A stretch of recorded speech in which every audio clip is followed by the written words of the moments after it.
A single photograph taken in 1896 showed a black family seated inside a small Norfolk portrait studio.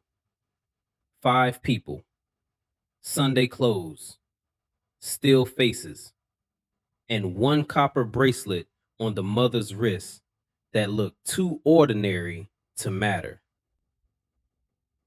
For 127 years, nobody studied that bracelet.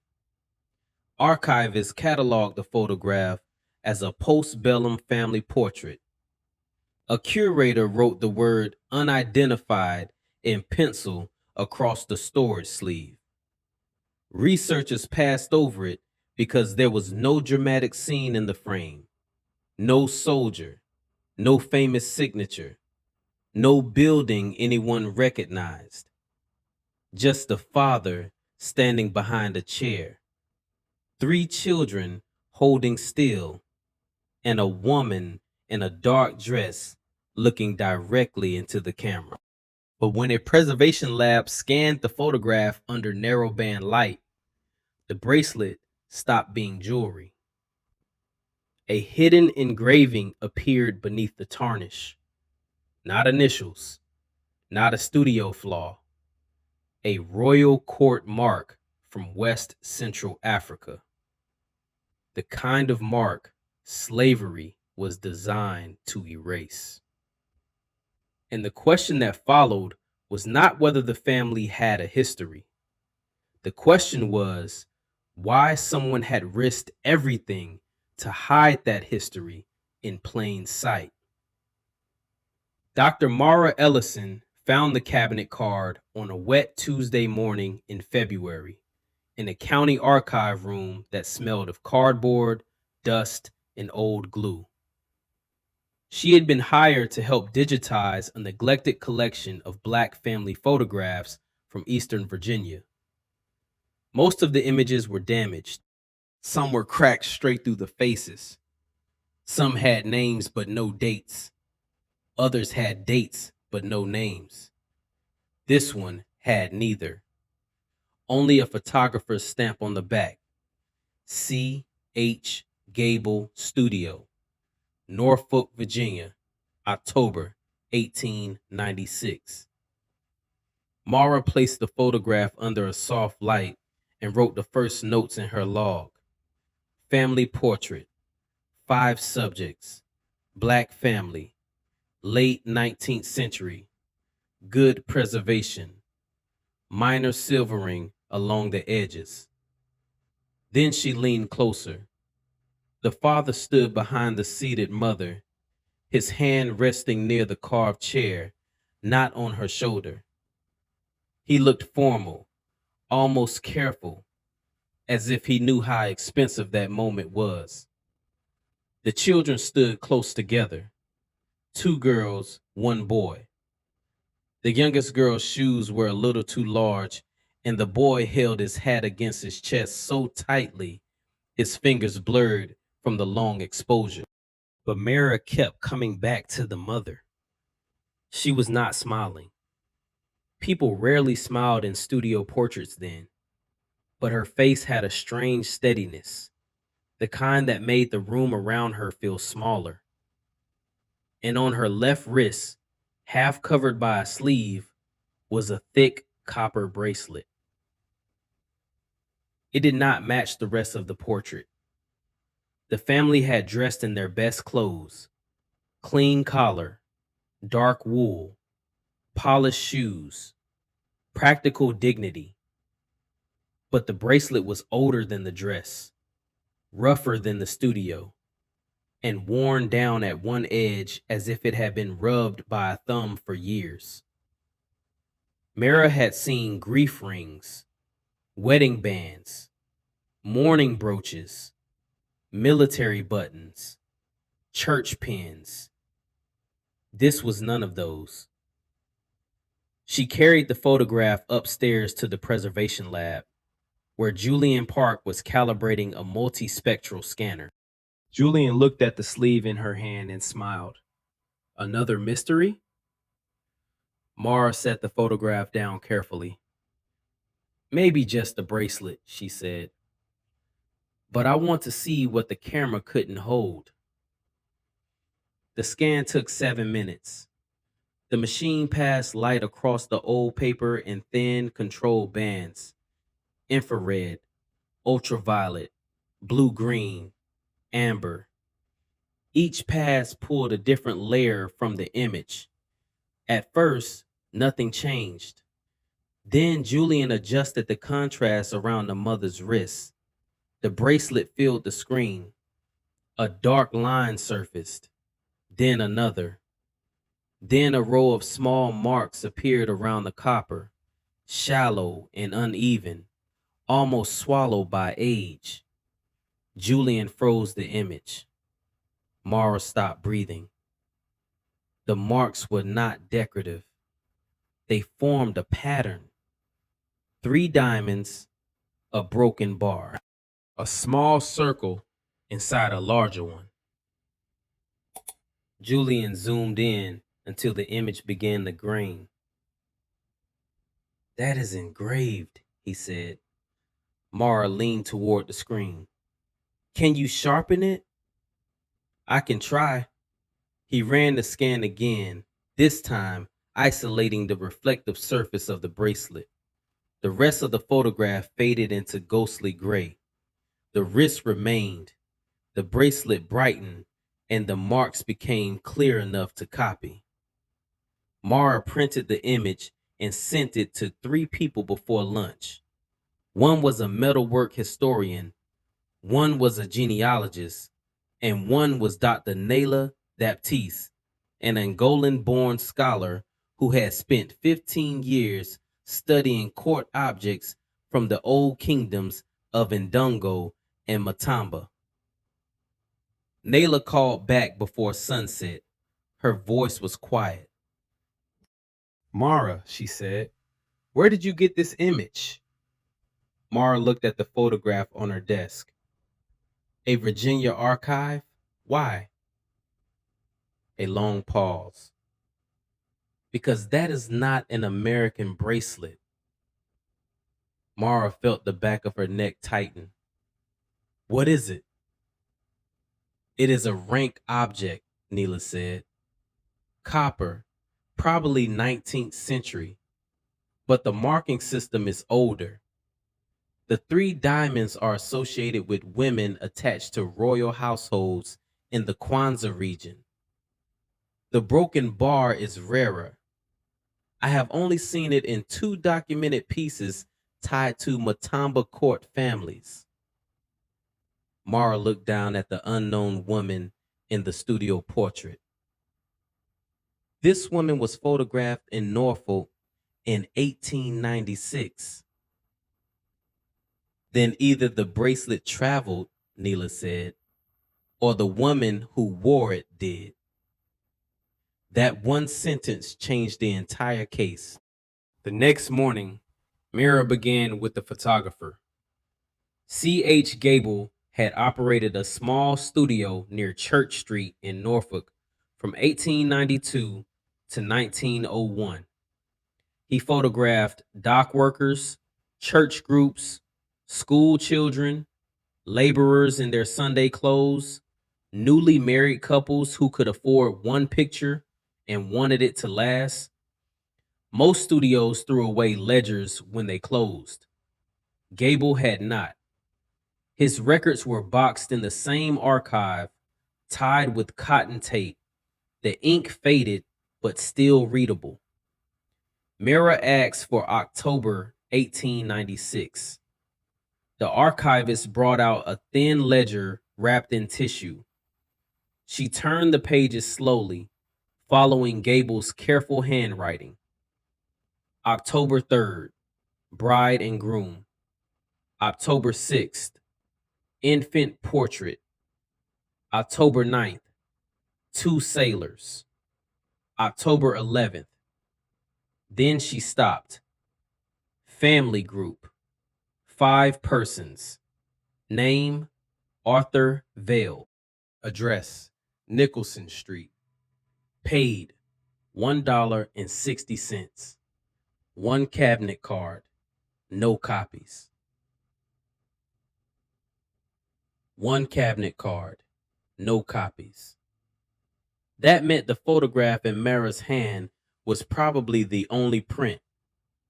She wrote the address into her notebook and pulled the 1900 census.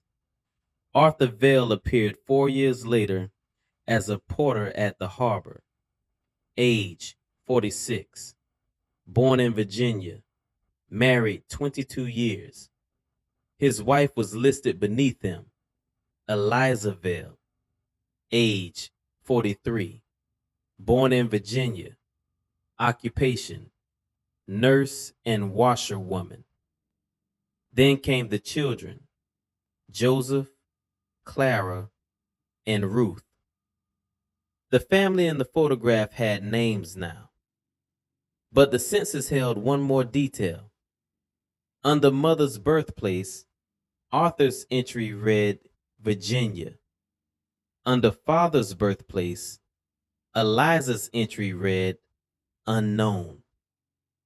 Under mother's birthplace, someone had written a single word in cramped script. Africa. Mara stared at it. In a 1900 census, that word was not casual. By then, most Black Virginians had parents or grandparents listed as born in the American South because the domestic slave trade had buried African origins under plantation names and county lines. But Eliza Vail's mother had been marked as born in Africa, and Eliza was wearing a bracelet that carried a West Central African court mark. The story had just narrowed. Mara called the genealogist Isaiah Monroe from the archive hallway. "I have the name," she said. "Good," Isaiah answered. "Give me everything." Eliza Vail, born around 1857. Husband, Arthur Vail, Norfolk. Mother listed as born in Africa. What else? Mara looked back toward the reading room where the photograph sat under a cotton weight. "She is wearing a copper bracelet from Matamba." Isaiah went quiet. Then he said, "Start with churches. If she was a nurse or a washerwoman in that neighborhood, the church knew her before the government did."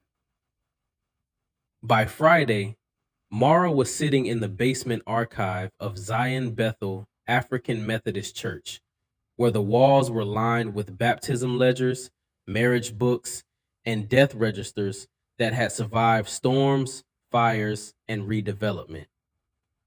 The church historian, Mrs. Althea Reed, placed a ledger from 1878 on the table. "People think records are cold," Mrs. Reed said. "They are not. Records are what a community uses when the world refuses to remember for it." Mara opened the book. The marriage entries were written in dark ink, each one carefully spaced. There it was. Arthur Vail married Eliza Whitcomb.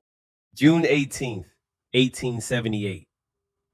Witnesses: Lydia Price and Solomon Reed. Eliza Whitcomb, not Vail. Mara copied the name and kept searching. 2 pages later, under member testimonies, she found a note written beside Eliza's admission to the church. Eliza Whitcomb, received by testimony, known for nursing fever cases. Mother called Amber. Mother spoke little English. Died before the war ended. Daughter keeps mother's copper band. Daughter keeps mother's copper band. Mara read the line again. The bracelet was not decoration. It was inheritance. Mrs. Reed leaned over the page and whispered, That is a family trying not to disappear. The name Amber opened the next door.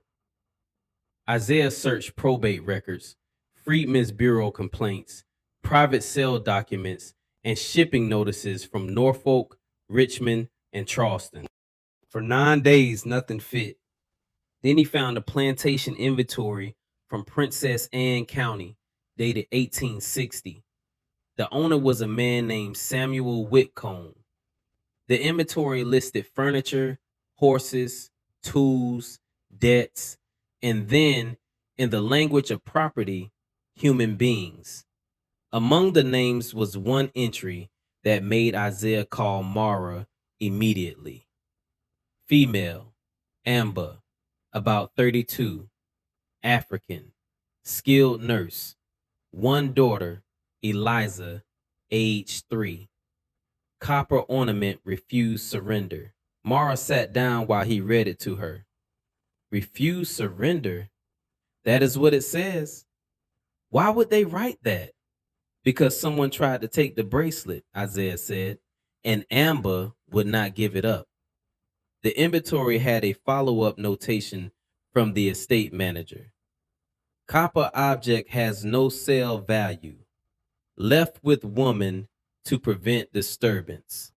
Mara closed her eyes. No sale value.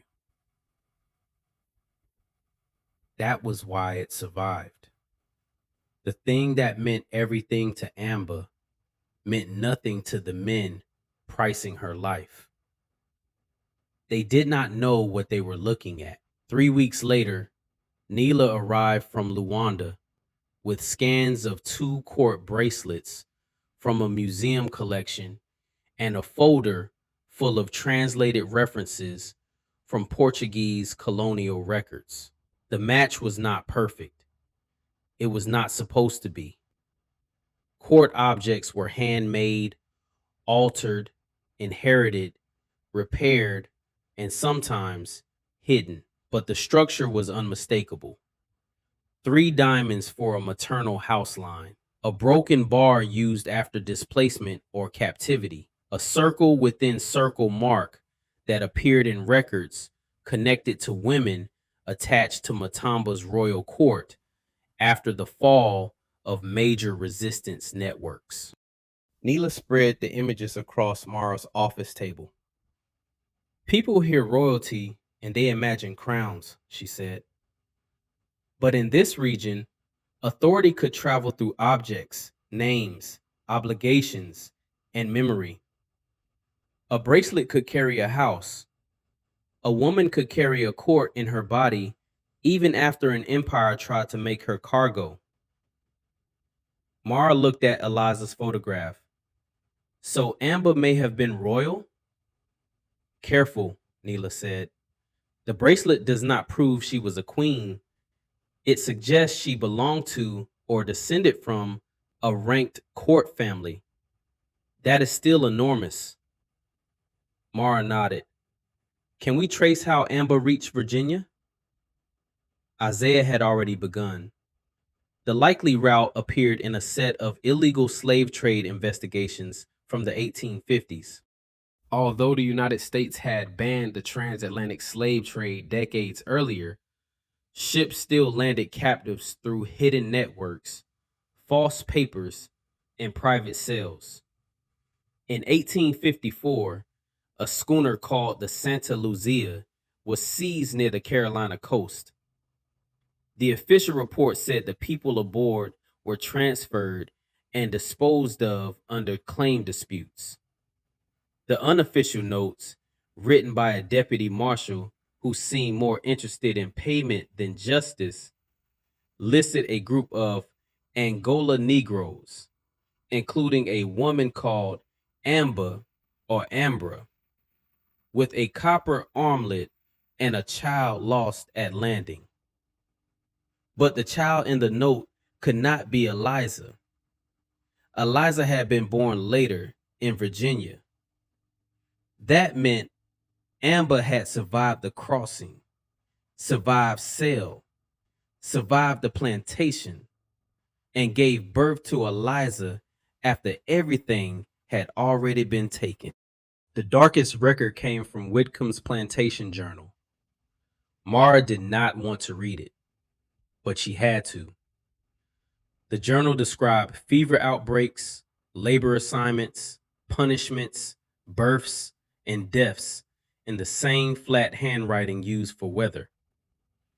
In July 1863, during a summer sickness that moved through the quarters, Whitcomb wrote, African nurse Amber dead.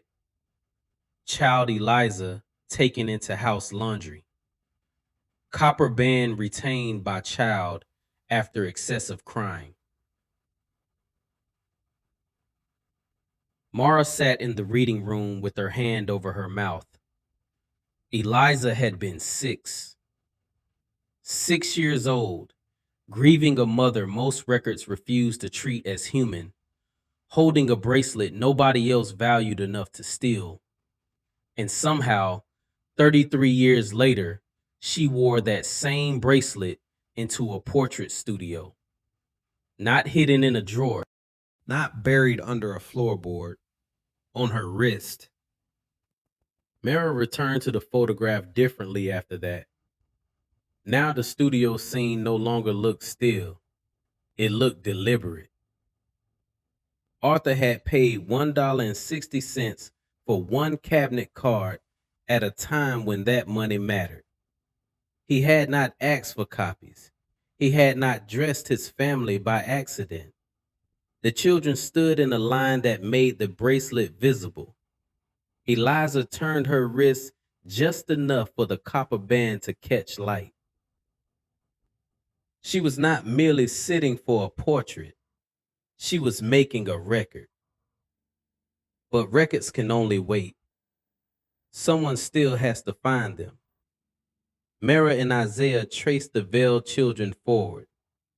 Joseph moved to Baltimore and worked as a rail porter. Clara married a school teacher and died young. Ruth became a seamstress, then a church secretary, then the keeper of family papers. Ruth's descendants led to a woman named Denise Holloway in Pittsburgh. Denise was 78 years old, sharp-voiced, and careful with strangers. When Mara called, Denise listened without interrupting. Then Mara said, I believe I found a photograph of your great-great-grandmother Eliza. Denise's breath changed. We were told there was a picture, she said. My grandmother said it was lost when her aunt's house was cleared out. It was not lost, Mara said. It was in a Virginia archive. There was silence. Then Denise said, does she have the bracelet? Mara gripped the phone. What bracelet? The copper one, Denise said. The one nobody was supposed to sell. Mara stood up so quickly, her chair rolled back. Denise, do you still have it? No, Denise said. Not the whole thing, but I have a piece. 2 days later, Mara and Isaiah sat at Denise Holloway's kitchen table in Pittsburgh while rain tapped the windows. Denise brought out a sewing tin. Inside were buttons, folded funeral programs, a school photograph, 2 ration books from the 1940s, and a square of blue cloth tied with thread. She untied the cloth slowly. A broken piece of copper lay inside, small, dark, curved. Mara did not touch it at first. Denise pointed to the edge.